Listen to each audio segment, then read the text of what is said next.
दो लेक्चर्स हम लोगों ने वेक्टर्स के किए थे, जिसमें हम लोगों ने इंट्रोडक्शन ऑफ वेक्टर्स देखा था, नल वेक्टर्स, ठीक है ना, पोजीशन वेक्टर्स और डिस्प्लेसमेंट वेक्टर्स, ठीक है। उसके बाद हम लोगों ने एडिशन ऑफ वेक्टर्स को क्लियरली किया था, सब्ट्रैक्शन ऑफ वेक्टर्स हो गए थे, डॉट प्रोडक्ट और क्रॉस प्रोडक्ट की बारी थी, ठीक है। तो काफ़ी दिनों से क्लास ही नहीं हो पाई, तो चलिए स्टार्ट करते हैं हम लोग। डॉट प्रोडक्ट क्या होता है? तो पहले तो अगर हम लोग प्रोडक्ट ऑफ वेक्टर्स की बात करें, product of vectors, product of vectors, तो बेटा तीन तरीके की हैं। कौन कौन से तरह के कैसे वेक्टर्स हो सकते हैं? तो पहला टाइप तो ये है multiplication of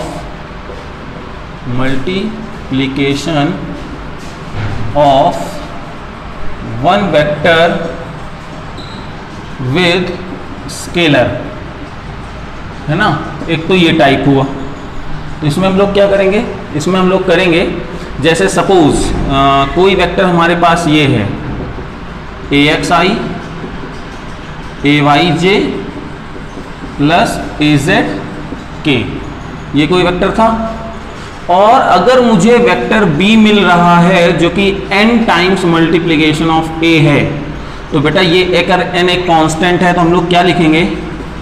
n AXI cap plus n AYJ cap plus n AZK cap. तो इस तरीके से हमको एक नया वेक्टर मिल जाता है, वेक्टर B, ठीक है ना। एग्जाम्पल देखो कैसे, एग्जाम्पल इसका कैसे करते हैं। सपोज हमको एक कोई वेक्टर गिवन था 2i plus j minus 3k, ठीक है, ये गिवन था। और हमको कोई वेक्टर B चाहिए जो कि 5 टाइम्स वेक्टर A हो। तो अगर ऐसा होगा तो 5 2i minus plus j minus 3k, और जैसे ही सॉल्व करेंगे तो हम लोग को आंसर क्या मिलेगा? 10i plus 5j minus 15k। तो देखो, आई होप आपको ये चीज़ें समझ में आई होंगी। तो जो चीज़ मैंने अभी बताई बेटा, इसमें अगर किसी को कोई प्रॉब्लम हो तो मुझे बताओ, जितने लोग भी ज्वाइन हैं। तो ये तो हुआ डॉट प्रोडक्ट का किसी स्केलर से। अब हम लोग जो मेजर पार्ट्स हैं इसके वो पढ़ते हैं। दूसरा है dot product of two vectors, dot product of two vectors, ठीक है। इसमें क्या होता है? दो वेक्टर्स गिवन होते हैं। सपोज पहले तो अगर ये वेक्टर A है डॉट वेक्टर B है, तो बेसिकली हम लोगों को करना क्या होता है? Mod of A mod of B और दोनों वेक्टर्स के बीच के एंगल का कोसाइन, ये फॉर्मूला हमारे लिए मेन होता है, ठीक है ना। डॉट प्रोडक्ट बेसिकली होता क्या है, ये चीज़ को देखो मैं तुम्हें बताने जा रहा हूँ। सपोज कोई वेक्टर हमारे पास A गिवन है और ये कोई वेक्टर B गिवन है और ये एंगल थीटा है। डॉट प्रोडक्ट का सिग्निफिकेंस क्या होता है? सिग्निफिकेंस ये होता है कि किसी एक डायरेक्शन में दोनों वेक्टर्स का कितना कंपोनेंट इन्वॉल्व हो रहा है, इस चीज को जो रिप्रेजेंट करेगा वो होगा A डॉट B, ठीक है। कैसे? सर इस डायरेक्शन में A तो अपना पूरा फोर्स लगाएगा, लेकिन B पूरा ना इस डायरेक्शन में लगा करके कुछ पार्ट ही अपना देगा, और वो पार्ट कितना होगा? वो पार्ट होगा B cos थीटा। तो इन दोनों को जब मल्टीप्लाई करेंगे तो यहां से हम लोगों को देखो ये मिल जाता है। कैसे? एक तो A रहेगा ही रहेगा, पूरा अपना दे रहा है काम, और B कितना दे रहा है? B cos थीटा दे रहा है। तो ये हो जाता है A dot B। A dot B का सिग्निफिकेंस क्या हुआ कि सर जब कभी भी किसी एक डायरेक्शन में दोनों वेक्टर्स का कितना पार्ट इन्वॉल्व होकर के टोटल इफेक्ट दे रहा है, उस चीज को कौन देगा? A डॉट B देगा। अगर कोई कहे कि सर B की तरफ कितना होगा, तो B की तरफ देख लेते हैं। B तो पूरा का पूरा देगा इधर। A का पार्ट कितना देगा? A cos theta. तो देखो भाई मैग्नीट्यूड क्या है? सेम। अब मैग्नीट्यूड सेम है बट डायरेक्शन देखो इधर भी हो सकती है और इधर भी हो सकती है, इसीलिए ये जो प्रोडक्ट है इसको हम लोग डॉट प्रोडक्ट कहते हैं, या इसको हम लोग कह सकते हैं स्केलर प्रोडक्ट। Scalar product. क्यों? क्योंकि इसकी कोई स्पेसिफिक डायरेक्शन नहीं होती है। प्रोडक्ट का फिजिकल सिग्निफिकेंस समझ में आया होगा। इसकी प्रॉपर्टीज क्या होती हैं वो मैं अभी आपको बताऊंगा।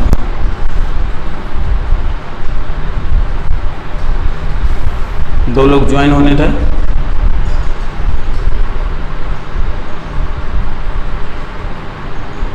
ठीक, तो इतना अभी बेटा समझ में आया? स्नेहा ओके, तो डॉट प्रोडक्ट का अगर फिजिकल सिग्निफिकेंस समझ में आया तो अब हम लोग अभी आगे बढ़ते हैं कि और इसकी प्रॉपर्टीज आगे सर कैसे सीखेंगे वो चीज़ बताइए। तो आगे हम लोग बढ़ते हैं। ये तो ऐसा हुआ कि हम लोग किसी भी डॉट प्रोडक्ट को मतलब केवल मैग्नीट्यूड और हमको डायरेक्शन गिवन है तो हम लोग निकाल सकते हैं। डॉट प्रोडक्ट में मैग्नीट्यूड ए और बी का मैग्नीट्यूड गिवन है, थीटा एंगल गिवन है तो हम लोग निकाल सकते हैं। अब हम लोग क्या करेंगे कि अगर डॉट प्रोडक्ट हमको वेक्टर्स के टर्म में गिवन है, कार्टेशियन फॉर्म, ठीक है, ये पोलर फॉर्म हम लोग इसको बोलते हैं। तो अब हम लोग बात करते हैं dot product in Cartesian form. Dot product in Cartesian form. Cartesian form मतलब जिसमें आई जे के टर्म्स में गिवन हो। जैसे वेक्टर ए गिवन है ए X I plus A Y J plus A Z K, और वेक्टर बी गिवन है बी एक्स आई B Y J plus B Z के। अगर मान लो इस तरह से दो वेक्टर हमको दे दिए गए तो अब हम इनको डॉट प्रोडक्ट कैसे निकालेंगे? तो लो भाई, ए डॉट बी अगर करना है तो पहले ए की पूरी value A X I A Y J A Z K, और डॉट बी वाला term B I B Y J plus B Z K. अब जब हम इनको मल्टीप्लाई करने जाएंगे बेटा तो पहले ए एक्स का तीनों में करेंगे तो क्या आएगा? A x B x I cap plus, अब इसका इधर A x B y i cap J cap plus A x B z i cap k cap. अब हम लोग क्या करेंगे इसे आगे? बी ए वाई को पूरे में करेंगे, A Y B x I cap J cap, A Y B Y J cap into J cap plus A Y B Z J cap into के कैप प्लस, अब लास्ट में इसका मल्टीप्लाई पूरे में A Z B X K cap I cap plus A Z B Y K cap J cap A Z B Z K cap. इतना बड़ा expression आया, कोई बात नहीं बेटा, मैं आपको भी एक सजेशन देता हूं, आई डॉट आई हो या जे डॉट जे हो या के डॉट के हो, इनकी वैल्यू होगी 1। और अगर कोई भी डिफरेंट दो क्वांटिटीज का डॉट प्रोडक्ट होता है, कोई भी डिफरेंट दो क्वांटिटीज का डॉट प्रोडक्ट होता है, उसकी वैल्यू होती है 0। कहोगे सर ये कैसे पता चला? ठीक है ना, तो आई डॉट आई मतलब एक्स एक्सिस का एक यूनिट हो गया और इसका यूनिट होता है 1। तो अगर आई डॉट आई लिखोगे तो आई का मैग्नीट्यूड 1, इसका यूनिट वेक्टर का मैग्नीट्यूड 1, थीटा है दोनों देखो एक ही डायरेक्शन में है तो cos 0, तो यहां से हो गया 0, कितना हो गया 1 हो गया, cos 0 की वैल्यू 1 हो गया। तो यानी जो सेम क्वांटिटीज का डॉट प्रोडक्ट होता है, सेम डायरेक्शन का डॉट प्रोडक्ट होता है, उसकी वैल्यू हो जाएगी 1। और अगर ये आई कैप था और ये जे कैप है, दोनों के बीच का एंगल 90 डिग्री, तो आई डॉट जे क्या होगा 1 इंटू कॉस 90, तो 0 हो जाएगा। तो इसलिए सेम टाइप वाले जितने हैं उनमें 1 और अपोजिट टाइप मतलब कोई भी डिफरेंट वैल्यूज हैं उनका डॉट प्रोडक्ट 0। तो देखो सेम टाइप वाले रहेंगे, यानी ये रहेगा ये रहेगा और ये रहेगा, बाकी सारे टर्म क्या हो जाएंगे, जीरो हो जाएंगे। तो ये हमारे लिए बहुत आसान चीज हो जाएगी, सारे टर्म जीरो हो जाएंगे। ठीक, अब बचा कितना, बचा लास्ट में ए x B x plus A Y B Y plus A Z B Z, ये बचा है किसका, ए डॉट बी का। ठीक है, अब मैं इसका एक छोटा सा एग्जांपल देता हूं, उसको तुम लोगों को करना है। ठीक है, देखते हैं कर पाते हो नहीं कर पाते हो। इसका छोटा सा एग्जांपल है। अच्छा, कौन सी ऐसी क्वांटिटी होती है सर जो दो वेक्टर्स के डॉट प्रोडक्ट को रिप्रेजेंट करती है, वर्क डन। वर्क डन जो होती है, वर्क क्वांटिटी जो है वो स्केलर क्वांटिटी है, वर्क जो क्वांटिटी है वो स्केलर क्वांटिटी है। अब जैसे मैं क्या करता हूँ, एक क्वेश्चन देता हूँ, ठीक है ना। क्वेश्चन ये है, a force 2i plus 3j minus 4k is applied on a box, so it displaced from 1,0,3 coordinates to 2,1,5 coordinates.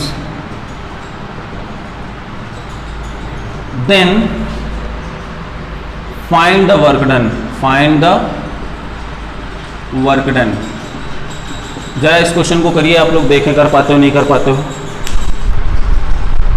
नहीं आ रहा है। ओके, तो याद करो, मैंने तुमको अगर दो पोजीशन गिवन हैं, जैसे मान लो ये कुछ ऐसा क्वेश्चन है, ये एक्स कोऑर्डिनेट, ये वाई कोऑर्डिनेट, ये जेड, मतलब ये एक्स जेड एक्सेस। ठीक है, सपोज कोई पॉइंट हमको ये गिवन था, कौन सा, 1,0,3 और दूसरा गिवन है 2,1,5। अगर मैंने फोर्स लगाया तो वो ब्लॉक जो है यहां से यहां तक चला गया। अब मुझे बताओ, ए बी डिस्प्लेसमेंट वेक्टर चाहिए, तो दो पॉइंट्स अगर तुमको गिवन हो, दो कोऑर्डिनेट्स, तो क्या तुम डिस्प्लेसमेंट वेक्टर नहीं निकाल पाओगे। तो डिस्प्लेसमेंट वेक्टर के लिए क्या कहा था मैंने, अगर पहले तो डिस्प्लेसमेंट वेक्टर आर निकाल लेते हैं, इसको हम लोग आर वेक्टर नाम दे देते हैं। तो डिस्प्लेसमेंट वेक्टर कितना होगा, final position minus initial position, यानी 2 - 1 into i cap, final minus initial 1 - 0 into J cap, plus final minus initial into के कैप। तो आर वेक्टर कितना हो गया, 1i जे 2k। और फोर्स गिवन है हमको, फोर्स कितना गिवन है, 2i plus 3j minus 4k।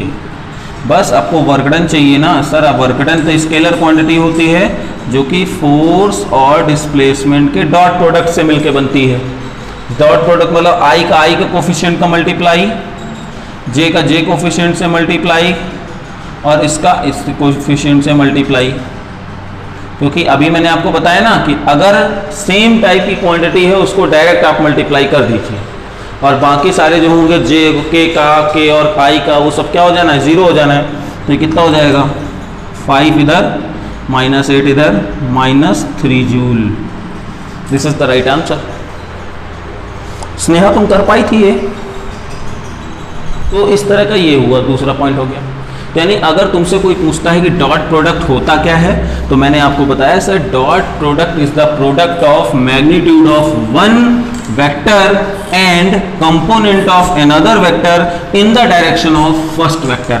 और तो मैं लिख देता हूं डेफिनेशन, और आपने ये चीज देख रखी है, ठीक है। Dot product is the product of magnitude of one vector with component of another vector in the direction of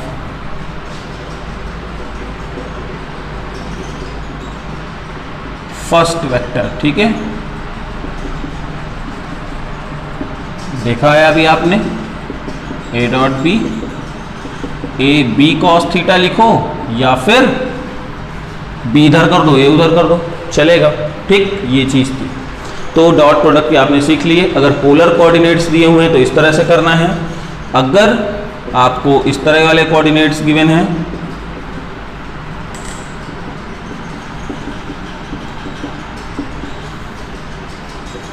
अगर इस तरह वाले कोऑर्डिनेट्स गिवन है आई जे के टर्म्स में, तो आप क्या करने वाले हैं, तो आप करने वाले हैं सीधे सीधे, आपको कुछ नहीं करना, आई वाई के कोफिशिएंट एक तरफ, आई वाले कोफिशिएंट लिख दो, जे का मल्टीप्लाई कर दो और के वाले कोफिशिएंट का मल्टीप्लाई कर दो, बस काम खत्म। तो डॉट प्रोडक्ट आप आसानी से निकाल सकते हो। ठीक है, तो प्रॉपर्टीज पे आ जाओ भाई। डॉट प्रोडक्ट की properties,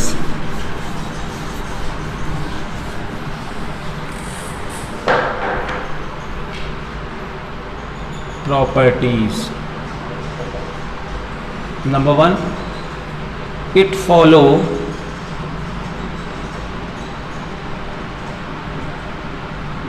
commutative law. Commutative law, कौन सा कम्यूटेटिव लॉ भाई?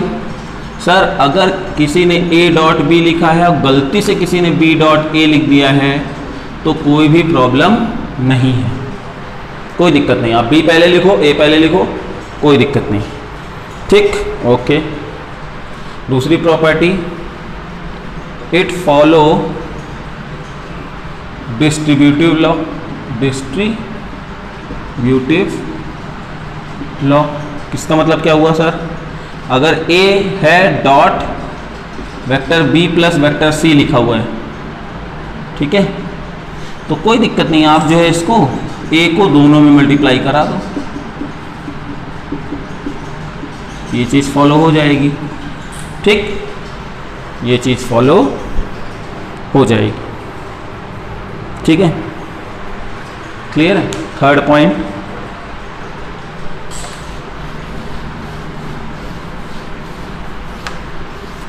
थर्ड पॉइंट कौन सा?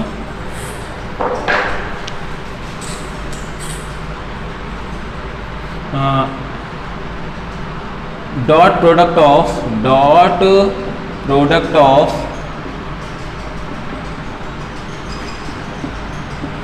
To parallel vectors.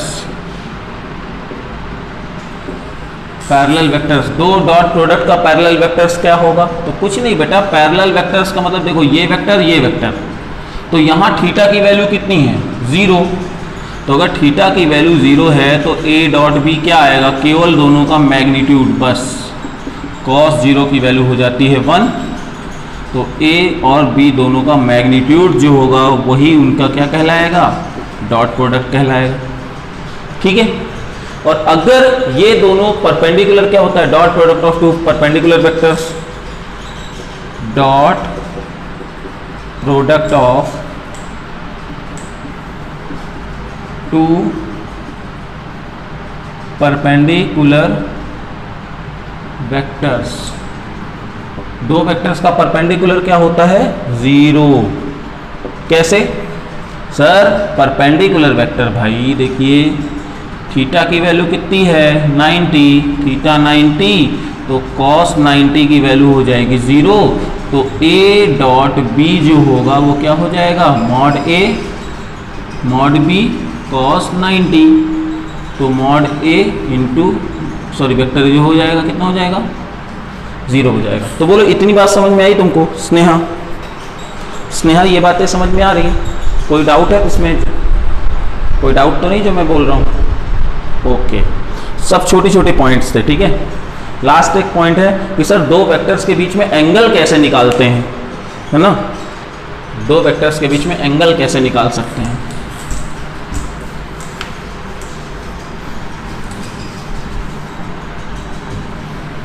Angle between two vectors,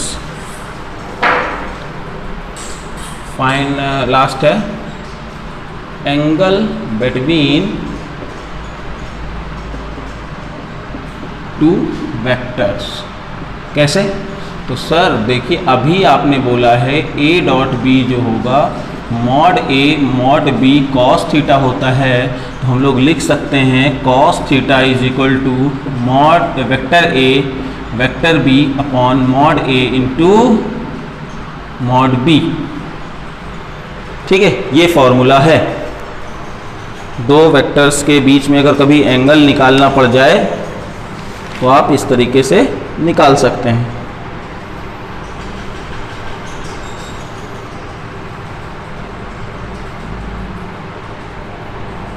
ठीक है, अब मैं आपको एक क्वेश्चन दे रहा हूं, आप उसको जरा एंगल निकाल के दिखाइए। ठीक है, और क्वेश्चन कुछ इस तरह का आता है एक्चुअली, जो मैं आपको क्वेश्चन दूंगा वो उस तरह का आएगा, आपके एग्जाम में बोर्ड में ऐसे ही आ जाएगा। कहेगा शो दैट, क्वेश्चन है शो दैट वेक्टर ए जो कि गिवन है 2i plus J plus 2k and vector B जो कि गिवन है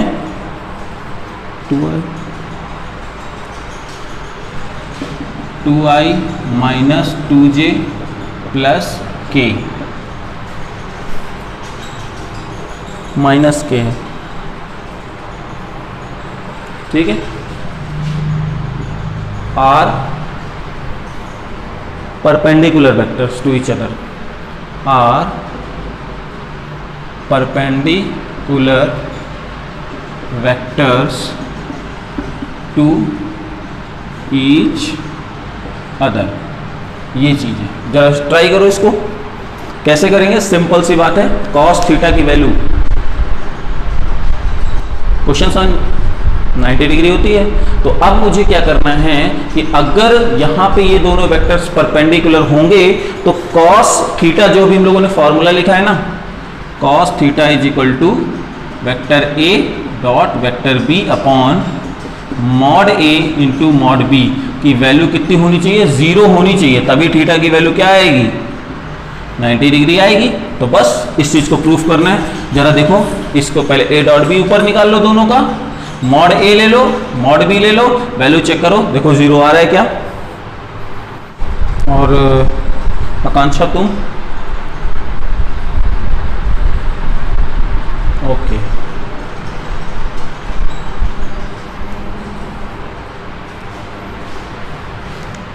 देखो ए डॉट बी, तो ये क्या होगा? ए डॉट बी चाहिए आई आई का कोफिशिएंट, जे जे का कोफिशिएंट, के का कोफिशिएंट, तो 2 into 2 plus minus 2 into 1 2 into minus 1 upon इसका मॉड अंडर रूट 2 का स्क्वायर 1 का स्क्वायर 2 का स्क्वायर इंटू अंडर रूट 2 का स्क्वायर माइनस 2 का स्क्वायर प्लस माइनस 1 का स्क्वायर।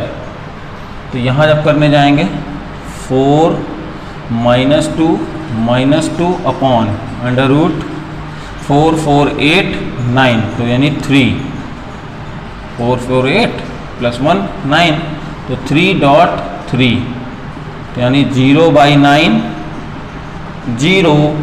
कॉस थीटा की वैल्यू 0 आ रही है, मतलब थीटा की वैल्यू क्या होगी? 90 डिग्री होगी। बोलो ये परपेंडिकुलर होगा या नहीं होगा?